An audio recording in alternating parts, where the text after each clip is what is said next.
At last,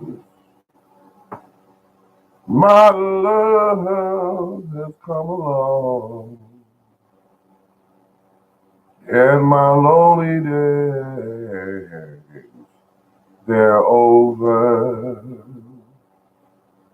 And life is like a garden. Hello, ladies and gentlemen. This is the morning Gardener's show.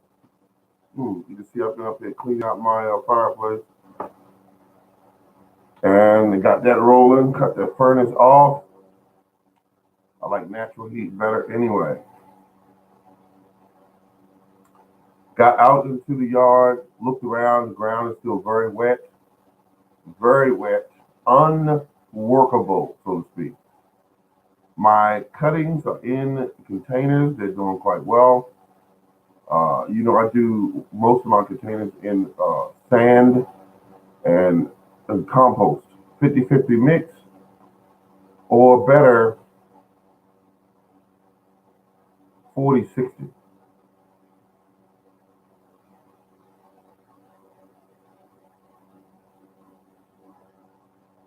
There she goes, just walking down the street. Excuse me. Couldn't help that. Pulses, singing. But I did get a lot done, and I will do a lot more today to see some results.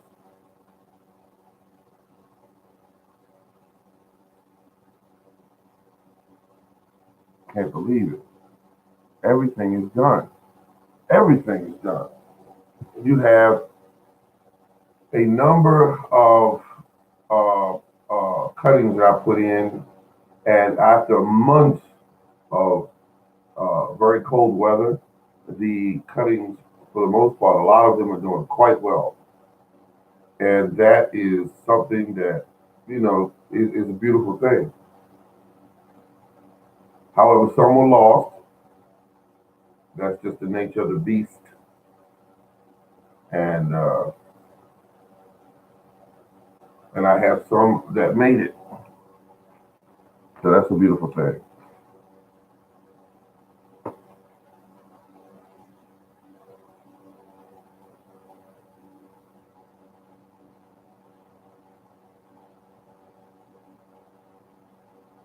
Wow. Just looking at some seeds, that's all. This is just a beautiful thing. I have to keep this at the top of my shelf. Seeds that germinate inside of these bags. To me, it's amazing. I have giant cucumbers that made it. I will be able to grow these cucumbers and see how they do.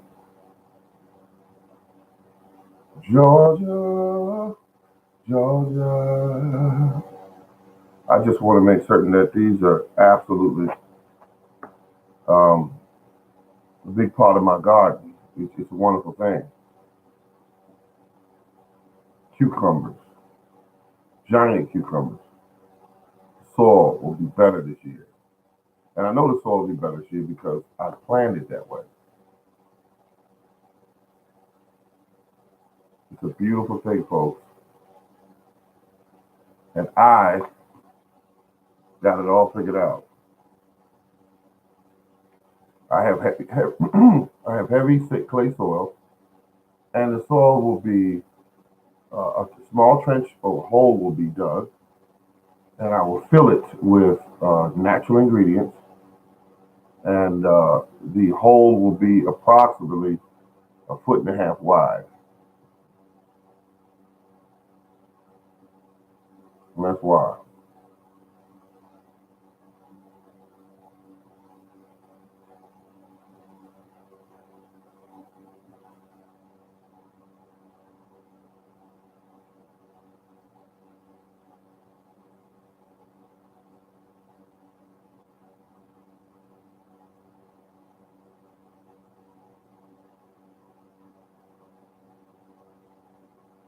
That's what it will be. I'm ready to put these in the ground tonight, in the cups, and I will go forward from that point on. I have 11 bags left of different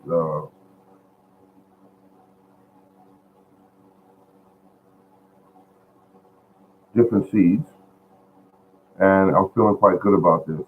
We're going on the third month very soon, and last year I started my seeds out in the third month, um, but I had a lot of successes. I had some losses. Doing them one way, which was this cup here. Now, I also looked in the greenhouse downstairs, and I noticed that the ones that are in the cup, they're germinating now. So, good evening. They're germinating as well. So I'm happy about that. But I'm happy about the fact that I'm using more than one technique to germinate, and I'm finding that if I need something to germinate that is either difficult to germinate or something that I said I want to keep an eye on while it's germinating. Good evening. Good evening. Uh, I find that it is better for me to do it this way. And just let you know, you learn something new every day. This is something I've seen for years on videos, and I've never used it. Now that I'm using it, I am totally pleased with the method. Now, if everything started germinating at one time out of all of these bags, I would have my hands full. I would have my hands full. I would look at them and go, this is crazy, because it would be, once they germinate and really get tangled up into the paper towel, you would have your hands full. You would definitely have your hands full.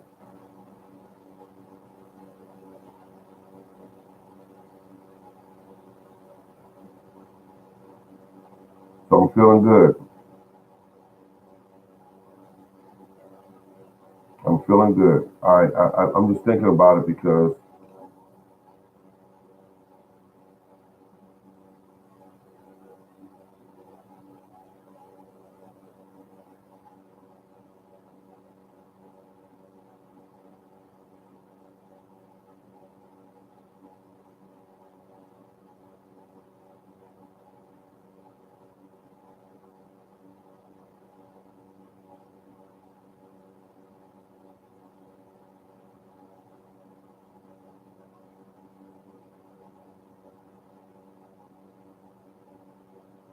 thank you for the thumbs up. I see it there now. 50 results. I've had 50 to 50 minutes of results with that method. Uh, it works better with bigger seeds. With seeds. I would definitely say what you've written there, left margin, is that it will be a lot more challenging with smaller seeds. I absolutely agree. Because sometimes I had a problem removing uh, from the paper towel seeds that weren't that small, and they were difficult to kind of get a grip on, a hold on, and so yeah, absolutely. I did I did a seed called okra, and I got to tell you that was quite challenging doing it the old way I used to do it.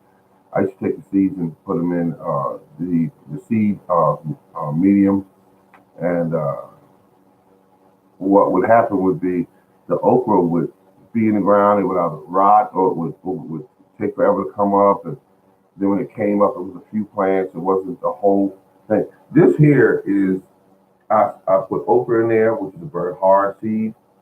Um, it is a seed that pretty much you plant at the end, near the end of.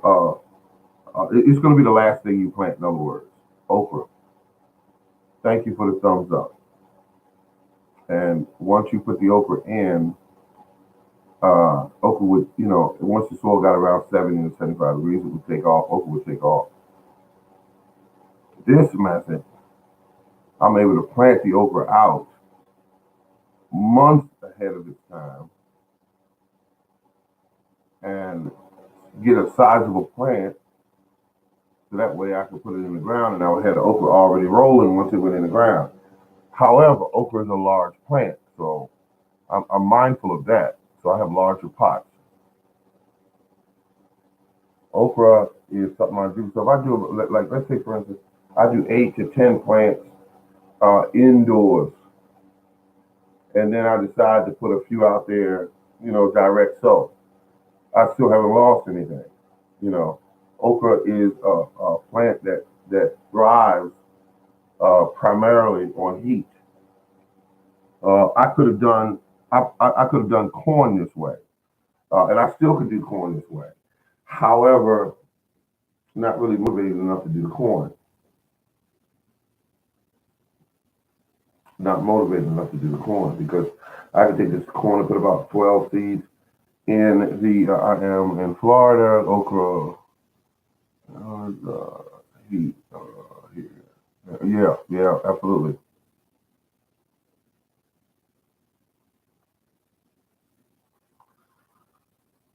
Yep, okra.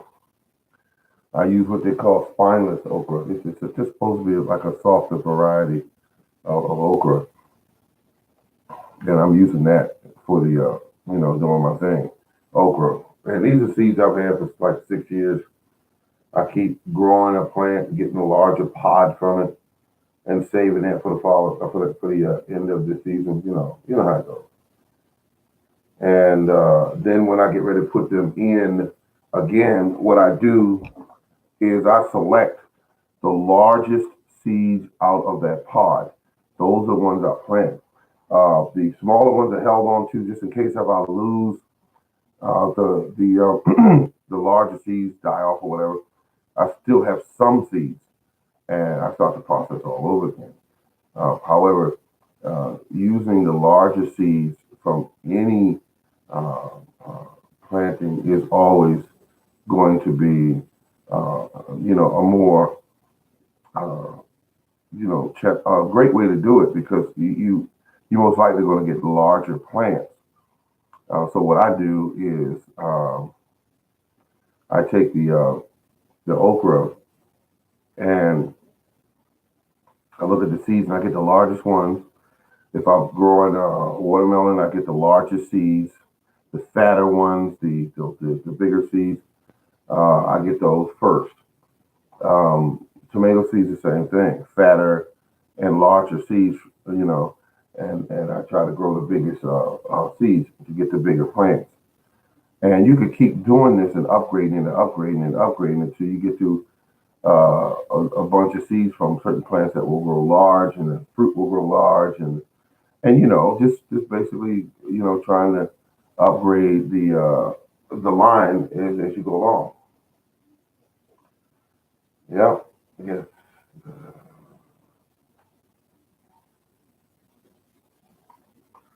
absolutely.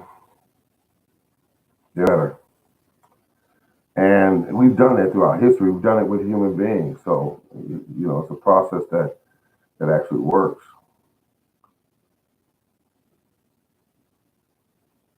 I've actually worked on this, and I see that it's going to be beautiful putting those cantaloupe in the pots now and growing them out, and be growing these big, beautiful plants. And that way, when the weather changes, the cantaloupe goes in the ground, and it's just going to be a phenomenal thing.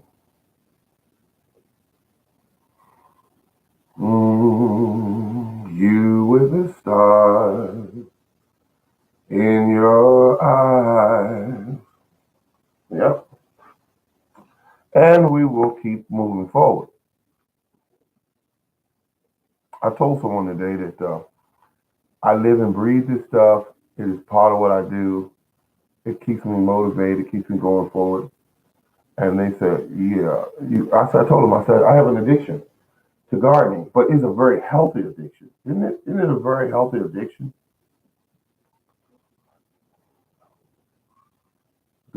That's just so relaxing. So relaxing. Yeah, it's very relaxing. Uh, but it's just like, oh my God, it's when I go every year it's the same thing. I go down to my other greenhouse. I pick up the pot and I see a seed poking its head above the soil like that and coming up. And when I see that, it's just always a beautiful thing. And then I have to look at the name on the cup and see, oh, these are the jalapeno peppers I planted. The ones that you kind of gave up on because you didn't know if they were going to make it. But then you remember that, oh, peppers take a longer time to germinate unless you have all conditions right. Now, when you do peppers, you have a situation whereby you are, doing it to keep your food line strong. But when you do it the right way, peppers will germinate, but they'll do it slowly. We tend to cut back and we all are guilty of doing it. We cut back on the heat and and things like that because of the cost of growing it, and we go at the bare minimum of keeping those seeds warm. However, we do what we can and we get it going. And once we get it going, it's all right with me. You know the girl's all right. Yeah, so I just do that. Let's see what we got here. My yellow bells just broke the surface last night after almost a week. Congratulations, congratulations, congratulations. Because you could have been one of them people that runs to the store, and I don't knock them, but go out and give a person $3 or $3.50 a plant per plant. But you said, no, I can do this. And you buy the pack of seeds. It usually has about 30 to 50 in them, depending. And once you put them in the soil, if you get a few this year to come up, you still have a pack for next year and the following year. The seeds don't die right away. I had someone ask me that today. They wanted the information. Said, how long will the seeds last? I said, the seeds will last for years if you handle them correctly. Can I get an amen on that?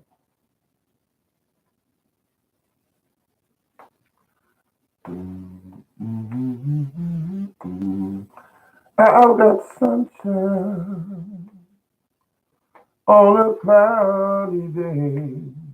Thank you very much. Mm-hmm. When it's cold outside.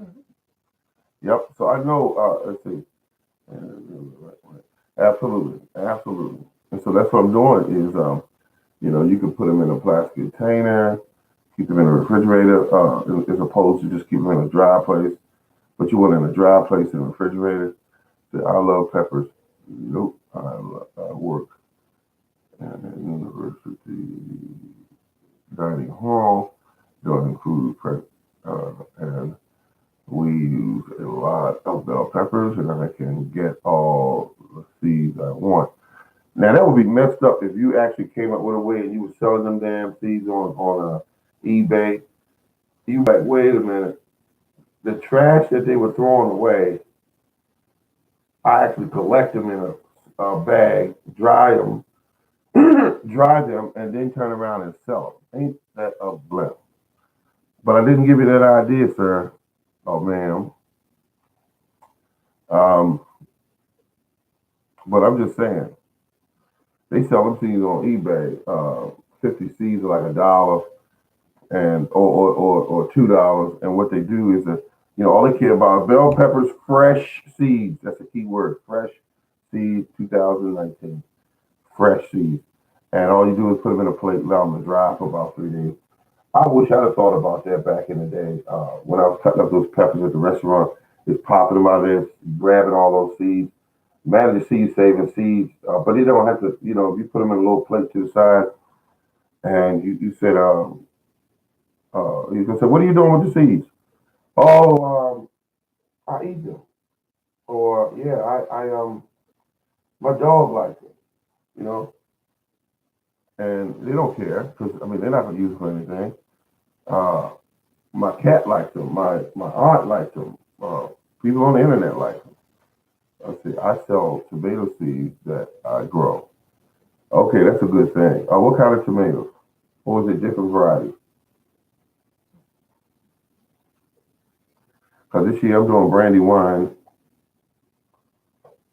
I found out something that my brandy wine is growing much faster than the. Uh, oh, okay.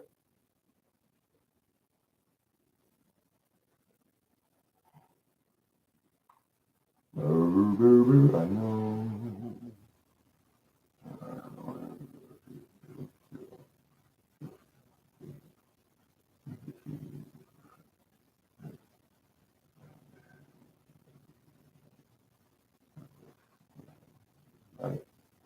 Yeah, you did good. You did good. I'm gonna love you, love you, love you. Just a little more, baby. But the thing that's getting me is that seeds are the genetics. If they grow well, people are happy. If you're selling them, and they do quite well, very well. They use the when needed. Okay.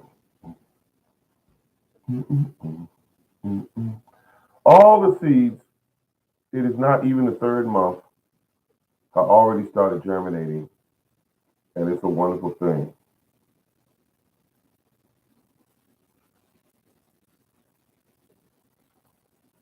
Mm-hmm. At the night that we met, we danced and we danced, and the room had no bed. Yeah, all right. Okay, on that particular note, gardening season has begun, folks, and I still see myself needing to go to the store and grab one more item, and that being that big bag of perlite. Uh, they have, I think that's used as insulation or something.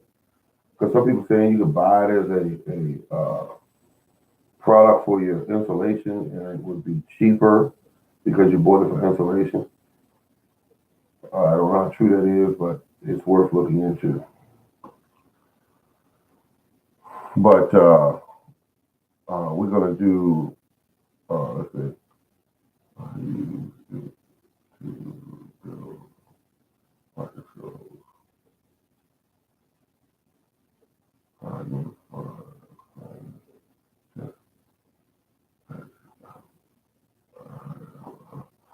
I think that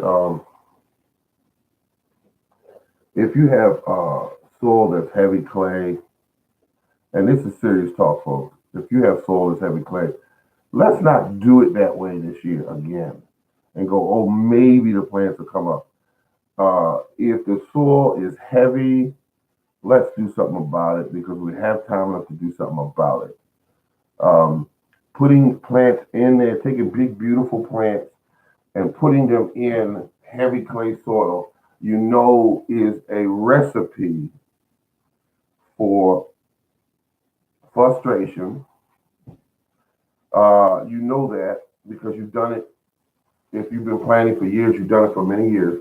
You know it's a recipe for actually going. Is it going to grow? Is it going to grow? Or everything growing extremely slow, or you're getting a few tomatoes, a few cucumbers, all due to the fact that your plants don't like that soil.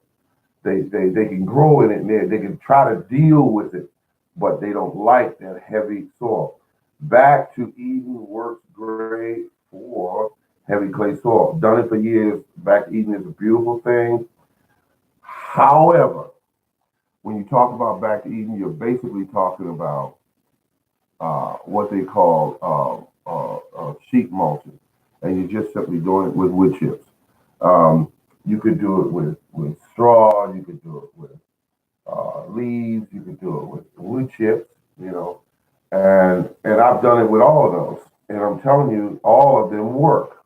Whenever you're covering the ground, you're doing a beautiful thing. However, underneath those ingredients is clay soil. and you will put wood chips on top. If you have an ample supply of wood chips, great deal. If you don't, once you cover them, I did mine 9 inches deep the first time around. 9 inches deep, 20,000 pounds of wood chips was dumped in one day. It looked like a mountain at my house, and and so that being said, um, eventually the biology in the soil returns the wood chips to the soil, and you got this black, beautiful soil, absolutely beautiful.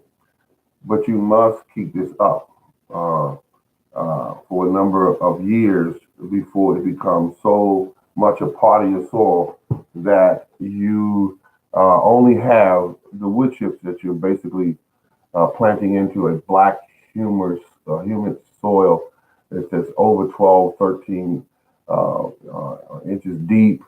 And every time you plant something, it's always going to be in a beautiful medium.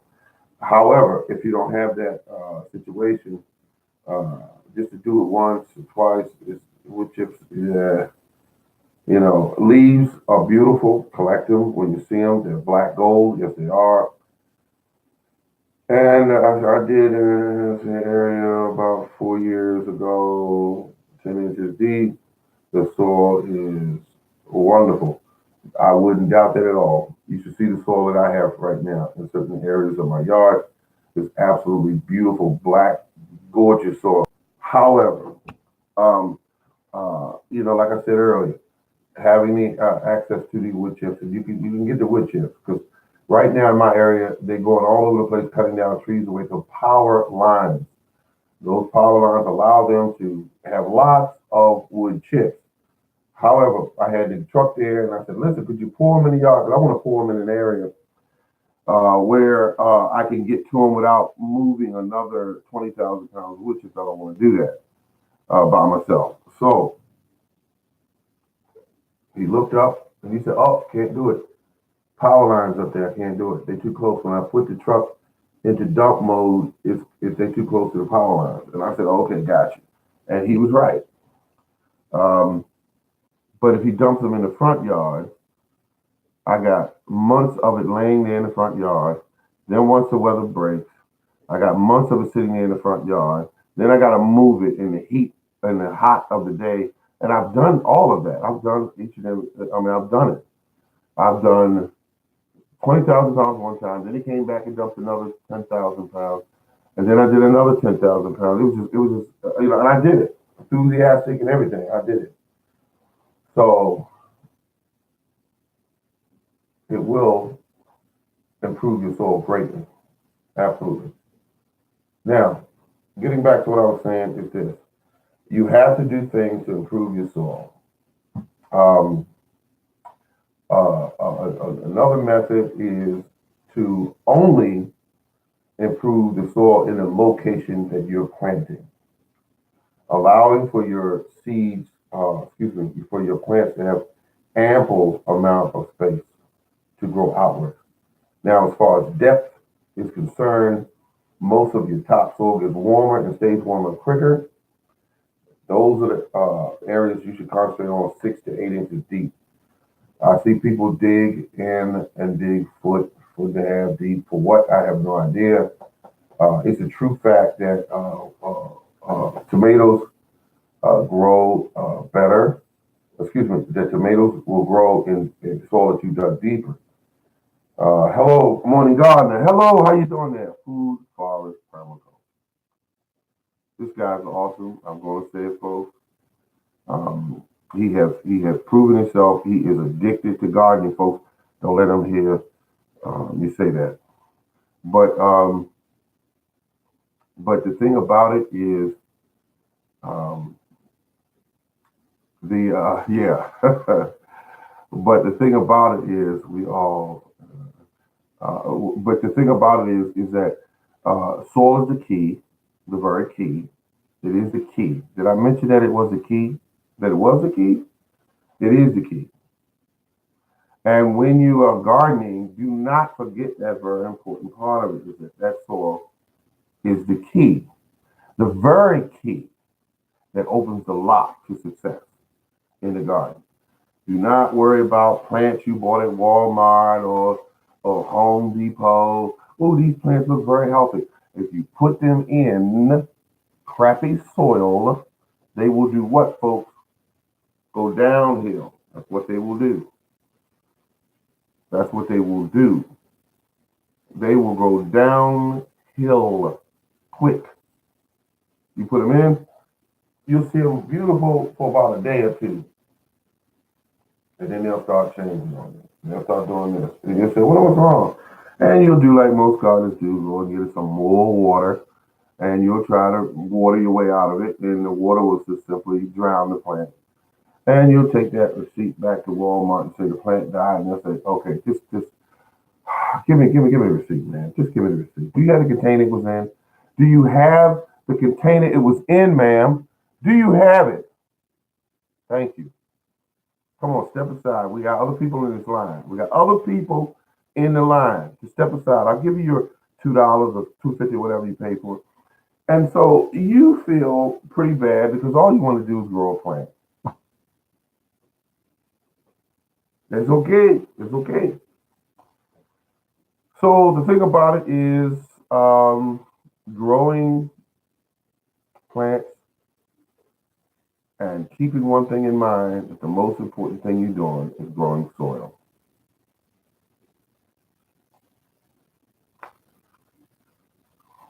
You know, he said, so that really is Walmart. Laugh out loud. Okay. But the thing about it is keep the soil straight. You keep the soil straight, you straight. You keep it straight, you straight. You know you're straight, right? If you keep it straight. But the thing about it, soil is a living thing.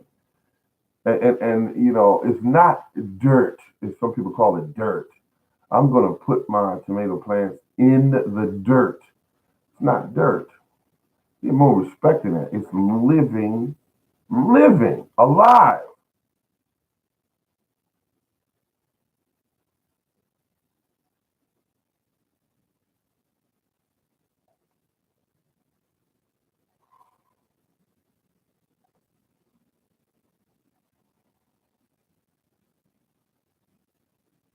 Yep, that's how it's done. I'm just thinking about something that happened at work today, and it was really something.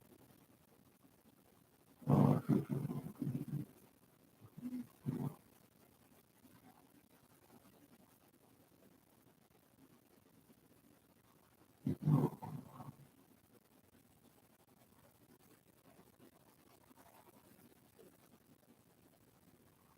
yeah, okay. I just thought about it.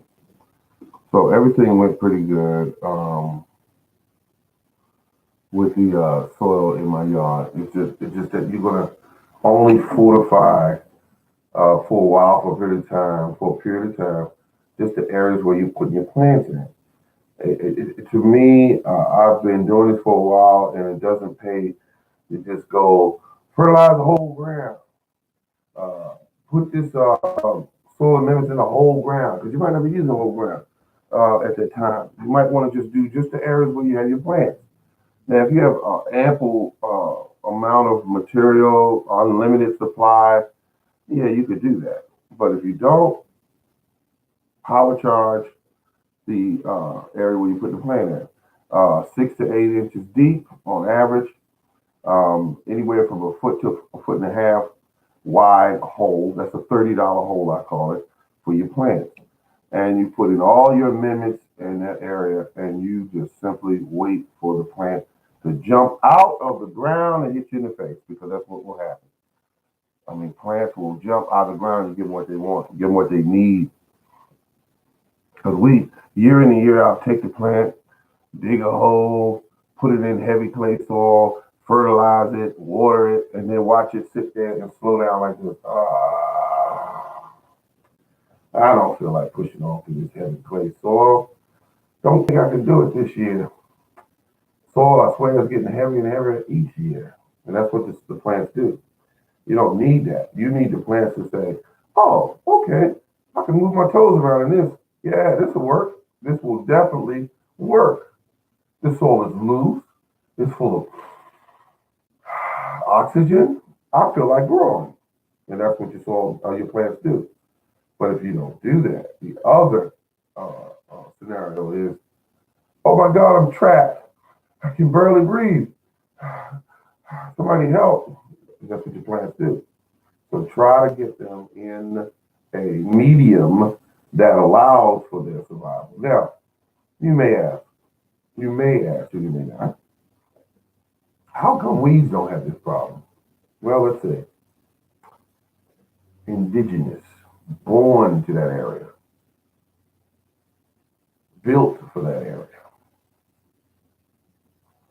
It forces its thick, woody roots out into the clay.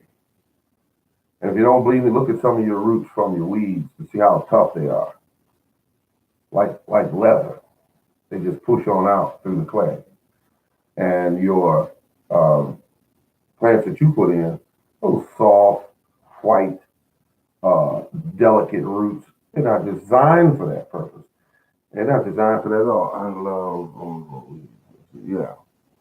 weeds are the truth. You know what I told you about weeds, right? You can use those all day long to help you grow your plants. You pull them from the ground, but you must stay on your weeds. Period. When you start growing them, must stay on them. Must stay on your weeds when you're growing them. Must stay on them. That must be a must. Don't put the plants in the ground and then go, okay, everything's done. I water them and that's it. Nope. If you want them plants to do well, you will come out there and you will check them daily. You will come out there and you will feed them weekly. You will come out there and you will water if needed weekly. You will not sit back and go, I got this, and just let them stay out there on their own. Because what happens when plants do that is that some days are drier, some days are warmer, some days are colder. You have a situation where you want to make certain that whatever that plant needs is there. And you can only do that when you're coming out checking them daily. You can come out and do that. On the rainy days, you can afford to stay away. But then you've done the work, because once that rain leaves, and then you don't walk through the garden for a few days because you can't, because the soil's wet. You don't ever want to really walk on your soil while it's wet, and create a hard pan effect. You live in Florida if you have.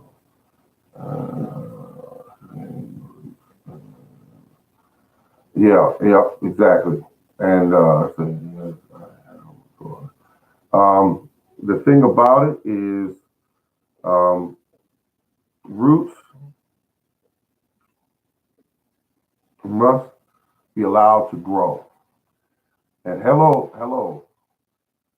must be allowed to grow, because when you allow roots to grow, they make it definitely possible for you to grow larger, more productive plants. But to put them in a $1 hole, just bigger than, just a little bigger than the pot, you are asking for a problem. But if you allow your plant to go into a hole that's about 1.5 feet in circumference, you have something to work with. You have something to work with. 6 to 8 inches deep, filled with soil amendments. Check on a daily basis. Anything that comes within 15 inches of your plant, you pull the weeds. You trim down the weeds that are there. You leave them lying on the surface. Use your trimmer. Don't hit your plants now. I can't afford to replace them, but don't hit your plants. But you do this, and what will happen is you will have a beautiful, beautiful garden. The weeds help you, actually. Let the bugs eat the weeds instead of them eating your plants. You pull away all the big weeds that are getting big and out of control. You break them up, put them at the base of your plant, or you just drop them on the ground. And what will happen is they'll keep feeding your soil all summer and spring long. They'll keep feeding your soil. The biology in the soil is what you're feeding. You're feeding this biology. You're stimulating your soil into being healthy, because you're giving it something to eat. And that's how that works. Well, this has been the Morning Gardener, folks. Thank you very much for tuning in. I always love talking to each one of you. I'm glad we got a good number of people turn out today. We got a total of 13. I'm not one of the big shows. The big shows get to 300 people chiming in. And how they do that, I have no idea. But I try to deliver a quality show each day to make to make certain that that you get, your money's worth when you tune in here. So that being said, keep on growing. Make certain that your plants do the same. All right, take care.